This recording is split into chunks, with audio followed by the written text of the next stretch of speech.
पण ज्या ज्या वेळेस त्यांचं गायन होईल, ज्या ज्या वेळेस त्यांचे प्रमाण होतील, विठ्ठल विठ्ठल भजन होईल, हाताने टाळी वाजवत चला, मुखाने नाम घेत चला. त्यांचं कौतुक म्हणून टाळी वाजवू नका, त्याच्यामध्ये तुमचा फायदा म्हणून टाळी वाजवा.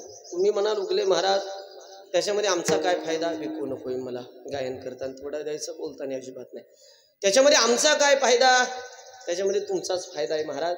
टाळी वाजवण्याचा फायदा आहे. 450 वर्षापूर्वी जगद्गुरु तुकोबारायणी गाथामध्ये त्याचं वर्णन करावं. आता तुमचं पारायण चालू आहे महाराज, त्याच्यामध्ये एक अभंग असेल. पण आपण संत परंपरेच्या थोडे विरहितले लोक, आपण विज्ञानवादी जास्त लोक आहे. विज्ञानाच्या आहारी जाऊ नये या मताचा मी नाही. पण एक वाक्य लक्षात ठेवा, मृत्यूला आतापर्यंत कोणी चॅलेंज केलं नाही, ते त्याच्या हातात आहे. आणि संत परंपरा किती श्रेष्ठ आहे मला सांगायची. टाळी वाजवायचं महत्व हे 450 वर्षापूर्वी तुकोबांनी सांगितलं. अनेक महाराज मंडळी तुमच्या गावामध्ये येऊन गेले असतील, अनेक कीर्तनाच्या माध्यमातून उभ्या सांगितल्या असतील, अभंग सांगितले असतील, टाळ्या वाजवत चला, भजन करत चला. पण आतापर्यंत कोणी सायंटिफिक रिझन सांगितलं नसेल महाराज. मी थोडा सायन्सला धरून कीर्तन करणारा कीर्तनकार आहे. मी तुम्हाला उदाहरण देतो टाळीचं महत्व काय. त्यांचं कौतुक म्हणून वाजवू नका, तुमचा फायदा आहे. आणि ते जर उदाहरण मी तुम्हाला दिलं तर बसलेल्यापैकी असा माणूस शोधून सापडायचा, रोज 5-10 मिनिटं टाळी वाजेल महाराज, एवढं खास आहे आपल्या आयुष्यासाठी ते. काय उगले महाराज, माझ्या आयुष्यात घडलेलं उदाहरण देतो मी तुम्हाला. कार्यक्रमाच्या माध्यमातून नेवाशाकडे मी निघालो. ऐका, तुम्हाला रुचल पचल ह्या भाषेतलं उदाहरण देतो. का बरं टाळी वाजवायची सांगितली असेल, त्यांचं कौतुक म्हणून वाजू नका. मी पहिल्यांदा सांगितलं ते आपल्या गावात आले, फक्त तुमचा फायदा म्हणून वाजवा. काय त्याच्या मागं सायंटिफिक रिझन. मी कार्यक्रमाला नेवाशा परिसरामध्ये निघालो आणि आमच्या दत्तूभाऊनी मला टाईम लवकर दिला होता. थोडी गाडी फास्ट होती. गाडीला कार्यक्रमाचा हार लावलेला होता असा गुलाबाचा. आणि नगरच्या पुढे गाडी निघाली आणि बायजाबाई जीवर नावाच्या गावाचे तिथे एक टोल नाका लागतो महाराज. तुम्हाला रुचल पचल टाळी वाजायचं महत्व या भाषेत उदाहरण देतोय बरं का. हुशारीकडे टोल नाक्याचं नाव घेतलं की तुम्हाला हसू आला बा. 500 मीटर अंतरावरती माझी पाठीमागं 4 व्हीलर होती आणि त्या टोल नाक्यावरती काही तृतीयपंथी लोक उभा होते. कळतात तुम्हाला तृतीयपंथी माणसं. आपल्या भाषेत आपण त्याला हिजडी लोक म्हणतो, काय हरकत नाही, ज्याची त्याची शब्द प्रणाली वेगळी आहे. त्या 500 मीटर अंतरावरती माझी गाडी होती आणि त्या तृतीयपंथी लोक माझी त्या गाडीला हार पाहून, आता महिन्यापूर्वी मी गाडी घेतली नवी, ती गाडी दिसायला ते लगेच असे आडवे आले. किशोरजी महाराज तृतीयपंथी लोक आडवे आले, त्यांनी टाळी वाजवली. मी आपल्या गाडीत आराम करत होतो. ड्रायव्हरने काच खाली घेतली. दे म्हटलं बाबा 50 रुपये दे त्यांच्या हातामध्ये. 50 रुपये दिले. नाही म्हणे, नवीन गाडी म्हणे, अजून 100 दे. म्हटलं जाऊ दे, माऊलीच्या कृपेने कुठं कमी, आपल्याला 15 लाखाची गाडी घेतली, यांना 100 दिले, काय फरक पडणार आहे. आणि खरंच कमी नाही महाराज. मला आता खूप कमी काळात सगळं काय दिलं म्हटल्यानंतर दिलंच म्हणावं. उगं बोंबलत बसू नये मी या मताचा. नाही तर लोकांना घाण सवय झाली, आमच्याकडे काय बाबा ना, आम्ही गरीब आहे बाबा, असं कधी म्हणत नका. या परिसरामध्ये, या निसर्गामध्ये 2 देवता कायम फिरत राहतात, कायम फिरत राहतात. आणि त्यांच्या मुखात कायम तथास्तु शब्द असतो, कायम तथास्तु शब्द असतो. तुम्ही नेमकी म्हणायचे आम्ही लय गरीब बाबा, आमच्याकडे काय, त्यांनी तथास्तु म्हणायचं. टायमिंग जर मॅच झाला हाय ते गरीब होऊन जातात महाराज. त्याच्यामुळे कधी बोंबलत जाऊ नका. दिलं ना दिलं म्हणत जा. काय काय घाण सवय झाली महाराज, का देऊन सुद्धा लोकांना बोंबलायची सवय झाली. दिल्यात दिलं म्हणाय. त्याच्यामुळे तथास्तु तर त्याचा टाइम एक झाला नाही पाहिजे, तेवढं मॅच कर. चांगलं म्हणत चला, मी श्रीमंत बाबा, देवाने सगळं दिलं, देत राहील तो. ती देवता प्रसन्न झाल्यावर तुमच्याकडे सगळं बरोबर आहे. देवाने सगळं दिलं. त्याला म्हटलं दे अजून 100 रुपये. त्यांच्या हातामध्ये 100 रुपये दिले. थोडासा स्ट्रबल दे, थोडासा कडक करावा. 100 रुपये 150 रुपये त्यांच्या हातामध्ये दिले. त्याने ड्रायव्हरच्या डोक्यावरती काहीतरी हात ठेवला, एक ठोकळा त्याच्याकडे दिला, काचवरती घेतली आणि गाडी पुढे निघाली. गुरुजी माझ्या कानामध्ये ब्लूटूथ होतो. मी थोडं श्रवण भक्तीचं नादी कीर्तनकार, मला ऐकायला जास्त आवडतं. आणि डॉक्टर जोशी म्हणून मी ज्यांना कायमस्वरूपी फॉलो करतो, पुण्याचे अति हुशार, अति ब्रिलियंट डॉक्टर आहे महाराज. 39 वर्षापासून त्याचं पुण्यामध्ये हॉस्पिटल आहे. मी टाळी वाजायचं महत्व सांगतो बरं का. हे 450 वर्षापूर्वी तुकोबांनी अभंग गाथ्यातच सांगितलं. फक्त तुम्ही आम्ही वाचलं नाही ना, आपण त्याचं स्मरण करत नाही, हे आपलं दुर्दैव आहे. गाडी माझी टोल नाक्याच्या पुढे निघाली आणि त्या ब्लूटूथच्या माध्यमातून मी ते डॉक्टर जोशींचं व्याख्यान ऐकत होतो. आबा डॉक्टर जोशीने एक उदाहरण दिलं, योगायोग. डॉक्टर जोशी 39 वर्षापासून सकाळी उठायचे, हॉस्पिटल स्वतःच आहे, पण जाता जाता त्यांना एक टोल नाका लागायचा महाराज. आणि तृतीयपंथी लोक रोज त्यांच्या गाडीला आडवे यायचे, पण त्या डॉक्टरने कधी त्या तृतीयपंथी लोक पाहून गाडी थांबवली.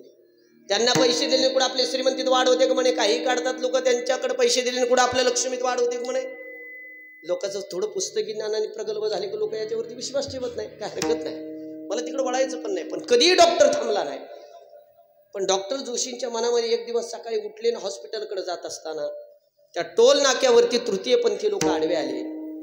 त्यांनी गाडी न थांबवली, पण त्या टोल नाक्याच्या पुढे गाडी गेली. डॉक्टरच्या मनामध्ये एक प्रश्न निर्माण झाला. अरे 39 वर्षापासून आपला नित्यनेम आहे, सकाळी उठायचं, हॉस्पिटलला जायचं, 500 मीटर अंतरावर त्या टोल नाक्यापासून माझं हॉस्पिटल आहे, पण आतापर्यंत अनेक प्रकारचे पेशंट माझ्या हॉस्पिटलला आले. आजोबा आले, आजी आल्या, पुरुष आला, स्त्री आली, लहान लेकरू आलं, सगळ्या प्रकारचे पेशंट माझ्या हॉस्पिटलला आले. विको जिरू करे बाळकृष्ण पुन्हा एकदा, सगळ्या प्रकारचे पेशंट आले, परंतु या तृतीयपंथी माणसापैकी एकही पेशंट म्हणून माझ्याकडे आलं नाही. मग हे लोक आजारी पडत नाही का? टाळीचं महत्व सांगतोय. डॉक्टरच्या मनात, कोणाच्या मनात प्रश्न आला? बोला बोला बोला. कोणाच्या? डॉक्टर जोशींच्या. हा, डॉक्टरची गाडी पुढे गेली. अनेक प्रकारचे पेशंट माझ्याकडे 39 वर्षात आले. आजोबा आले, पुरुष आला, स्त्री आली, लेकरू आलं. या तृतीयपंथी माणसापैकी एकही पेशंट माझ्याकडे आलं नाही. म्हणजे लोक आजारी पडत नाही का? काय असेल बाबा उत्तर? काय असेल? हुशार लोकांचे लक्ष नाही महाराज. हुशार लोक प्रश्नाचं उत्तर सापडेपर्यंत कधी चैन बसत नाही. त्याच्यापैकी पैठणचे सुप्रसिद्ध साधू नाथ महाराज, एका पैचा शोध लागला म्हणून रात्र जागले, पहाटे शोध लागला, टाळी वाजवली, आनंद व्यक्त केला. हे हुशार माणसाचे लक्षण आहे. डॉक्टरच्या मनामध्ये प्रश्न निर्माण झाला, काय असेल उत्तर? काय असेल उत्तर? चैनपणे हॉस्पिटलला गेला. डॉक्टरने आतमधून कडी लावून घेतली. त्याच्या मित्राला एका फोन केला, डॉक्टर क्षेत्रातल्या. का रे म्हणे, 39 वर्षापासून मी इथून हॉस्पिटलला येतोय, मी प्रवास करतो, माझ्या शेजारी 500 मीटर अंतरावरती एक टोल नाका आहे, तुला सगळं माहिती आहे. आतापर्यंत माझ्या मनात कधी प्रश्न निर्माण नाही झाला, पण आज एक प्रश्न निर्माण झाला. काय रे म्हणे, अनेक प्रकारचे पेशंट माझ्याकडे आले म्हणे. आजोबा आले, पुरुष आला, स्त्री आले, लहान लेकरू आलं, पण त्या तृतीयपंथी माणसापैकी टोल नाक्यावरती जे हिजडे लोक उभा राहतात त्याच्यापैकी एकही पेशंट म्हणून माझ्याकडे आलं नाही. तुझ्या हॉस्पिटलला आलं का? त्याने सांगितलं, माझ्या पण नाही आलं राव. तिसऱ्या डॉक्टरला फोन केला, तुझ्या हॉस्पिटलला आलं का? त्याच्या पण नाही आलं. 256 जणांचा ग्रुप होता महाराज, दिवसभर तेवढाच उद्योग. सगळ्यांचं उत्तर नाही नाही नाही नाही नाही. पांडू महाराज दुसरा दिवस उगवला. रुबी हॉस्पिटलला फोन केला, सिग्मा हॉस्पिटलला फोन केला, साई यशनला फोन केला, साईदीपला फोन केला, नोबेल हॉस्पिटलला फोन केला, हृदयनाथ मंगेशकरला फोन केला, लीलावती हॉस्पिटलला फोन केला. सगळे VIP लोकांचे हॉस्पिटल सांगितले. आता जे राहिले त्याचे वर्धापन दिनाचे कीर्तन मी अजून केले नाही, झाल्यानंतर सांगेल. हे सगळे मोठमोठ्या लोकांचे हॉस्पिटलचे. हा, सगळ्यांना तेवढाच प्रश्न, अमक्या अमक्या प्रकारचं पेशंट तुमच्याकडे आलं का? कमी करा आवाज, कमी करा. अमक्या पेशंट आलं का? नाही नाही नाही म्हणून उत्तर आलं. 39 वर्षामध्ये कधी हॉस्पिटलचा तो डॉक्टर, 39 वर्षामध्ये कधीही टोल नाक्यावरती न थांबलेला डॉक्टर, शेवटी उत्तर सापडेल म्हणून तिसऱ्या दिवशी टोल नाक्यावरती गाडी थांबवावीच लागली. थांबला डॉक्टर. तृतीयपंथी माणूस पळत आला, याने काच खाली घेतली, 100 रुपयाशी वरती काढले. त्याने एकदा टाळी वाजवली. त्याने सांगितलं 1000 रुपये देतो म्हणे, पण तुमच्यातला मेन कोणी ते सांग. प्रत्येक क्षेत्रात एक मेन असतो महाराज, त्याला आपण मुकादम म्हणतो. व्हॉट्सअपच्या भाषेत त्याला ॲडमिन म्हणतो. प्रत्येक क्षेत्रात राहतो. ते म्हणे नाही सांगू शकत. 10,000 रुपये देतो म्हणे दर बंडल, तुमच्यातला मेन सांग म्हणे. हा, पण काय काय काम काय म्हणे, सांगतो म्हणे. चल. असा डॉक्टर असा खुर्चीवरती बसला आगळे महाराज, आणि सगळे तृतीयपंथी माणसं पुढे बसले. टाळी का वाजवायचे सायंटिफिक रिझन देतोय बरं का मी. हे तुकोबांनी 450 वर्षापूर्वी सांगितले. तुमची तर गाथा पारायण चालू म्हणून मी थोडा विषय तिकडे डायव्हर्ट केला. ऐका, सगळे तृतीयपंथी लोक पुढे बसले. डॉक्टरनी प्रश्न केला. ते म्हणे 39 वर्षापासून माझं इथं 500 मीटर अंतरावरती हॉस्पिटल आहे. तृतीयपंथी लोक म्हणे माहिती म्हणे आम्हाला. अरे पण अनेक प्रकारचे पेशंट माझ्याकडे आले म्हणे आतापर्यंत. म्हातारा आलं, आजी आली, पुरुष आला, स्त्री आली, लहान लेकरू आलं, पण तुमच्यापैकी एकही पेशंट म्हणून माझ्याकडे आले नाही. तुम्ही आजारी पडत नाही का रे म्हणे. त्या तृतीयपंथी लोकांच्या ग्रुपने उत्तर दिलं, आम्ही तर काय अजून आजारी पडलो नाही. शेजारच्या टोल नाक्याच्या ग्रुपला फोन केला, तुम्ही आजारी पडले का? नाही पडलो. तिसऱ्या टोल नाक्यावाल्याला फोन केला, तुम्ही आजारी पडले का? नाही पडलो. टाळ्या वाजून पैसा कमवण्याचा हेतू 2 मिनिटं बाजूला ठेवा. पैसे कमवण्याचे अनेक हेतू आहे महाराज. कोणी 1 नंबरने कमवतं, कोणी 2 नंबरने कमवतं, कोणी 6 नंबरने कमवतं, कोणी 11 नंबरने कमवतं, कोणी 23 नंबरने कमवतं. तुम्हाला फक्त 1 आणि 2च माहिती असेल. संख्याशास्त्राचा पुढचा अभ्यास तुम्हाला माहिती नाही, मला माहिती आहे. आज मला त्या विषयावर बोलायचं नाही. कधी मला तुमच्या परिसरात आला आठवण करून द्या. शास्त्राने 19 प्रकारचे पैसे कमवण्याची साधनं सांगितले. तुम्हाला फक्त 1 नंबर आणि 2 नंबर माहिती आहे. पण चला, असं मला त्याच्या पुढे बोलायचंय. पैसे कमवण्याचे अनेक हेतू महाराज, अनेक मार्ग आहे. फक्त ते लोक काय करतात, माणूस दिसला 10 रुपये देत असला एकदा टाळी वाजवतात, 50 देत असला 2दा टाळी वाजवतात, 100 देत असला 3दा टाळी वाजवतात, दिवसभर पैसा कमवण्याच्या नादात दिवसभर टाळी वाजवण्यात जाती, परिणाम आतापर्यंत त्याच्यातला एकही माणूस आजारी नाही महाराज. डॉक्टरांना एवढा आनंद झाला काळे महाराज, एवढा आनंद झाला. डॉक्टरांनी सांगितलं 39 वर्षानंतर मला रिझन सापडलंय. अरे तुम्ही दिवसभर ते पैसे कमवण्याच्या नादात टाळ्या वाजवते म्हणून तुम्ही आजारी पडत नाही. उद्यापासून माझ्याकडे एखादं पेशंट आलं की मी त्याला सल्ला देईल, अरे आजारी पडायचं नसेल तर टाळी वाजव. डॉक्टरांनी आनंद व्यक्त केला, पण मला रावलं नाही महाराज. मी त्या पांढरीच्या पुलाच्या तिथं आलं आणि ड्रायव्हरला म्हणलं गाडी थोडी साईडला घे रे. मी त्या डॉक्टरच्या व्याख्यानाच्या खाली एक कमेंट लिहिलं गुरुजी. मी म्हटलं डॉक्टर साहेब तुम्हाला 39 वर्षानंतर याचं उत्तर सापडलं का टाळी वाजवल्यामुळे लोक आजारी पडत नाही, आता तुम्ही लोकांना सल्ला देणार. पण आमचे जगद्गुरु तुकोबराय एवढे हुशार होते, एवढे हुशार होते. 450 वर्षापूर्वी जगद्गुरु तुकोबरायांनी सामान्य माणसाच्या पायाला हात लावून एक अभंग सांगावा. काय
वर्षापूर्वी 450.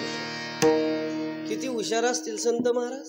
एक वाक्य बोलू का, जिथं विज्ञानाचा शेवट आहे महाराज तिथं आमच्या अध्यात्माची सुरुवात आहे.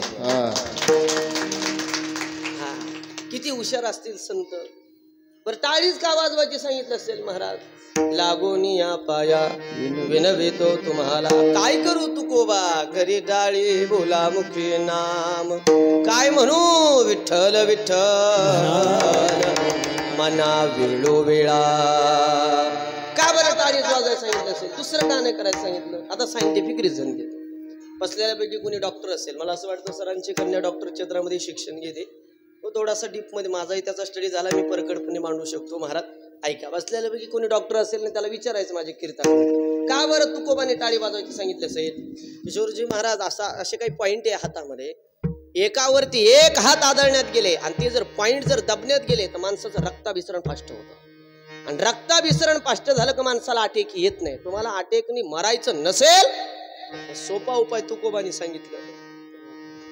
आपल्यातून सर आटेकनी गेले म्हणून तुम्हाला मार्गदर्शन पर मला पहिला संदेश देऊन जायचंय तुम्हाला. ऐका, तुम्हाला वाटत असेल आपल्याला आटेक येऊ नये मरू नये, हाताने टाळी वाजव. इथं असे काही पॉइंट ते दबले गेले की माणसाचं रक्ताभिसरण फास्ट होतं. प्रत्येकाचा पॉइंट वेगवेगळ्या ठिकाणी महाराज. आता तुम्ही घरात एकटेच आहे, तुम्ही घरात एकटेच आहे. हा त्या लेकरांना शांत करा तिकडे, आपले असले तर हा त्यांना तिकडे काढून द्या. 1 वाजता या म्हणा इकडे आता डायरेक्ट. ऐका, तुम्ही घरात एकटेच आहे, हॉस्पिटल तुमच्यापासून दूर आहे आणि तुम्हाला त्रास व्हायला लागला अचानक छातीमध्ये. तुम्हाला असं वाटायला लागलं आपल्याला श्वासनाचा त्रास होतोय, आपला रक्तपुरवठा मेंदूला कमी जातोय, आपल्याला छातीमध्ये त्रास होतोय. आता 100% 15-20 मिनिटांमध्ये आपल्याला अटॅक येणार आहे. त्याचे लक्षणं कळतात महाराज, त्याचे लक्षणं कळतात. चालता बोलता जरी श्वास कमी होतोय, आपल्याला मेंदूला रक्तपुरवठा कमी होतोय. घरात तुम्ही एकटेचे महाराज, तुमच्यापासून हॉस्पिटल लांब आहे. अशा वेळेस एक करायचं, इथला जो पॉइंट आहे ना महाराज, उजव्या हाताच्या करंगुळीमध्ये पांडू महाराज. तुम्ही घरात एकटेचे, तुमच्यापासून हॉस्पिटल लांब आहे, तुम्हाला असा त्रास व्हायला लागला, श्वसनाचा त्रास व्हायला लागला, तुम्हाला मेंदूला रक्तपुरवठा कमी होतोय, तुम्हाला माहिती आहे आता छातीत दुखायला लागला, आपल्याला 100% अटॅक येणार आहे. घरात कोणी नसेल अशा टायमाला एक करायचं, उजव्या हाताची करंगुळी एवढी चावायची का ती तुटली तरी जमन. तुम्ही 1 तास तरी मरू शकत नाही महाराज. इथला जो पॉइंट आहे ना तो इथं आहे.